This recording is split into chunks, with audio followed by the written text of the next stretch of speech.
All right, welcome back in. Hanging with Hester, presented by Richard Honda. Coach Dan Canaveri here with me on a Tuesday afternoon. Remember, we still got more to come. We've got Zach Mettenberger at 2 o'clock.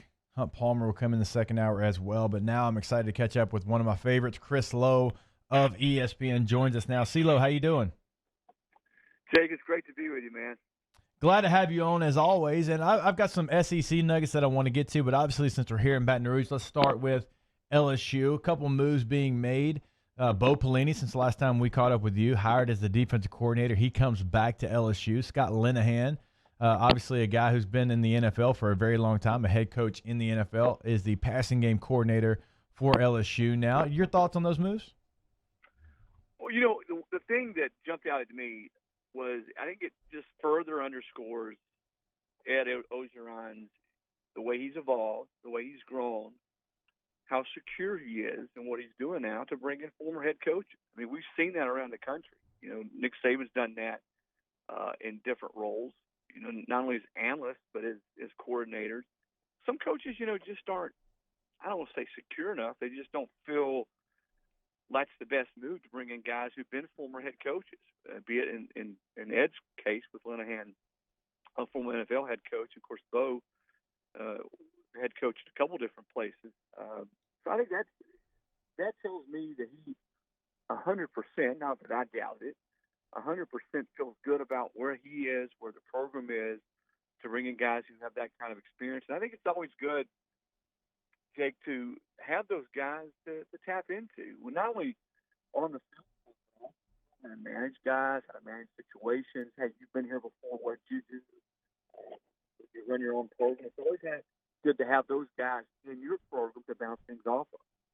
I think LSU evolving and continuing to add analysts is one of the things that helped them get to where they've been and winning a national championship. And you're exactly right, Coach O, saying, you know what?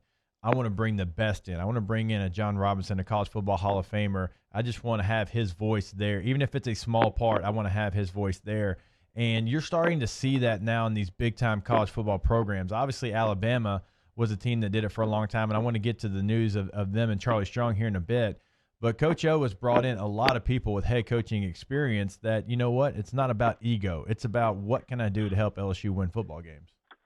Yeah, and Ed understands that. I mean, you look around the country, and a lot of schools have done a lot more of that the last few years. And Ed, you just said it. You never know what kind of situation you're going to get into when you have a guy, whether it's a John Robinson, whether it's a Linehan, that has been in those situations where you're in charge of the program, and you say, hey, I had this happen 3 years ago, or I had this happen 5 years ago, or this is the way I dealt with it. Or maybe it's, hey, this is what I did, and looking back at it, Ed, I wish I wouldn't have done that. I wish I'd have done it a different way. To have guys, again, that you can go to in those situations and say, how did this work out for you when you did X or you did Y? How did it not work out? So, yeah, I think that's why, and I said it last year, is LSU season played out, give the guy credit. Ed Ogeron, give the guy credit for learning and evolving and not being so prideful that he was able to learn from past experiences. If there's ever been a guy in my time of covering football that you look at and say, this guy absolutely 100% was not defined by what happened in the past, did not let it defeat him, and to go on and have the kind of succeed. I mean, I think you can look at last year's season and say it ranks right up there with as good a college football season as we've seen in a long, long time. It's Ed Ogeron, miserable 10 years as a head coach at Ole Miss. And it'll tell you, that he was the ultimate bull in a china shop there. Did some things he wish he would have done. Did a great job at USC in holding that thing together as interim head coach, and they sort of thumbed their nose up at him and didn't give him a shot. Comes to LSU, gets the job, and presses all the right buttons, makes all the right hires. And those kids obviously play very, very hard for him. He connects with kids and recruited very well. He's an example in my mind, Jake, of why you say, you know what, it's not what happened in the past. That never defined you. It's what you do going straight ahead. And Ed has been the epitome of that at LSU. Chris Low of ESPN is our guest here on Hang with Hester. Chris, let's transition to some other teams in the Southeastern Conference. Let's start with Georgia. Yeah, they win the recruiting battle again. So the last 3 years they've had the #1 recruiting class. I kind of want to know though, from your opinion, what's the pressure like on Kirby Smart? Because there's been success. I think to say otherwise would be foolish. They've dominated the SEC East. They've gotten to a title game. They've gotten to overtime in that title game, but no championships since the '80s. What's the pressure like for Kirby to win the big one? Well, the reason he's there is because the guy before him, could win titles, and really had not played for a title. Of course, I'm talking about Mark Richt in a long time. So Kirby gets there, and within a year, he's playing for the national championship, and the national championship 2017, and won the SEC title that year. The last couple of years, he's been there in the SEC title, so he's swimming in those waters. And I'm one of those. I'm like, you know what? He's done what they've asked him to do. He's gotten there. He's recruited, as you said, at a high level. Has not been able to win the national title. Again, you can't say he hasn't won any titles because they did win the SEC title in 2017. So I think it's unfair to say he hasn't delivered. And I know everybody says, "Wait a minute, he's recruiting like gangbusters. They ought to be winning national championships." You know as well as anybody, it didn't always work like that. Right. The only way you're going to do it is you got to get there and you got to swim in those waters. You got to recruit the right players. He's done that. We'll see offensively because he's made some moves too, or had some moves there on his staff offensively, how they grow and how they evolve. Because I think on the defensive side of the football next year, Jake, they're going to be pretty salty again. Going back to Alabama, CeeLo, and analysts and bringing in former head coaches, Charlie Strong looks like he'll be the next analyst for Alabama. We had a conversation on SEC this morning earlier today on our SiriusXM show about Charlie Strong. I know Paul Feinbaum made some comments on Jock's Roundtable that he thinks Charlie Strong will be the second best defensive coach on staff behind only Nick Saban there. What do you feel like will be the best thing that he'll be able to give Alabama? Because, yeah, I do think he's a great defensive mind, but it's been a long time since he's really just focused on the defense. Yeah, I think it's twofold, Jake. I think the fact that, yes, his ability to game plan and help put together a defensive plan, I think he'll be a big help to Pete Golding there. And he knows the league. Charlie's coached in the SEC. Now, he hasn't been in it the last couple of years, but certainly he knows that league and understands what it takes to play defense at that level. I think that's part of it. The other part of it, Charlie, is having known Charlie now a long time and been around him and covered him, he is great when it comes to relating to players, connecting to players, managing players, different personalities, just a guy that you want in the locker room, in those meeting rooms with players that immediately they respect. You talk to all the guys over the years that played for him. I understand he didn't have great success in Texas as a head coach, and there toward the end at South Florida, got away from him a little bit. But that happens sometimes. Mel Tucker won 5 games last year at Colorado, and he just got $5+ million to go to Michigan State. 12th highest in the country. Yeah, I mean, sometimes you have bad years, and everything sometimes is not apples to apples. But Charlie's one of those guys, and you talk to guys that have played for him down through the years at different stops, and they all speak so highly of him, the way that he relates, how real, how brutally honest he is with him, and how he gets it out of him. Now, he's not going to be an on-the-field coach because as an analyst you can't go on the field, but, boy, he will be a huge asset to Nick Saban in the film room, in the meeting room, and the way those guys look to him as someone who's been there and done it at a high level.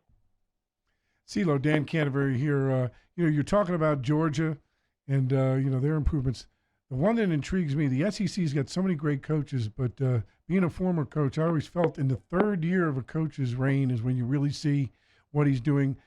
Tell me what you think about Dan Mullen in Florida and their move they're about to make in the upcoming years. Yeah, well, and I'm glad you asked that because I think Dan, I don't want to say quietly, because I always thought Dan was a really good good football coach. He's done, again, I think exactly what they brought him in to do in Florida. He's made him relevant again. He's put him in that picture, to be in a championship hunt.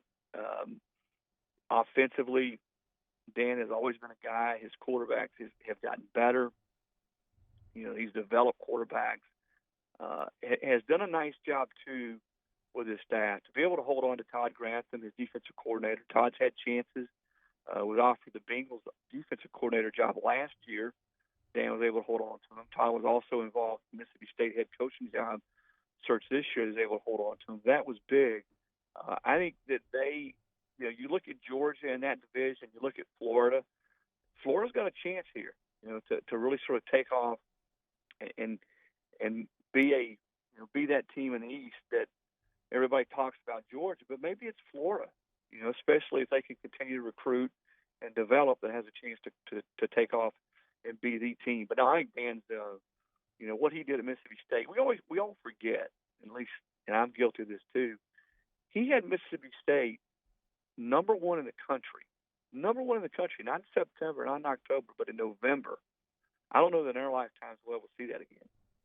That was a tough run there, and he did a great job at Mississippi State. Like you said, I think he went under the radar on that. I think it was a great coaching job. Well, no question. And he's Florida's a different animal than Mississippi State. I mean, you come into Florida with that talent pool around, you expect you to win right away. And if you don't, then you're going to have a short leash. We've seen that. You go back to McElwain's run there. Jim's a good football coach, and he got to the SEC championship game multiple times, but got beaten badly, by Alabama. Of course, Alabama was beating everybody badly then. And of course, he had the one bad year, and he was gone. So we're seeing sort of the Nick Saban effect. And Nick, when I mention this to Nick, he doesn't like to hear it, but it's true. He has won so much at such a high level, so consistently, that everybody else gets antsy, or most schools get antsy around the conference. If they don't have, you do the math, everybody can't win 10-plus games every year. But all of a sudden, if you have a bad year, everybody's like, wait a minute, why are we having a bad year? We need to make a change. So sometimes making a change doesn't work. Look at Kentucky. Look what has happened to Kentucky with Mark Stoops. They were patient. They gave him some resources. They paid coaches to keep coaches on his staff. And you look at them over the last 3 years, I think only LSU, Georgia, Alabama, and Florida, the last 3 or 4 years, has won more football games than Kentucky. Yeah, Kentucky did a great job, CeeLo. It's a great point. Their, athletic department, the president, they really stuck with Mark Stoops. They gave him the resources, and Mark Stoops did a great job of really changing his recruiting footprint as well to kind of change the team there at Kentucky, and I think that's something we probably don't talk enough about. CeeLo, you're the man. I always appreciate your time. Chris is a great follow on Twitter at CeeLo ESPN. Appreciate the time as always. We'll catch up soon. Jacob, see you tomorrow morning, brother. That's true. Yeah, we'll actually catch up tomorrow morning on SEC this morning. Hey, it's always a good 2 days for me when I get a double dose of Jacob Husky. Hey, there we go. Look forward to it as always, my man. Appreciate it again. See you, man.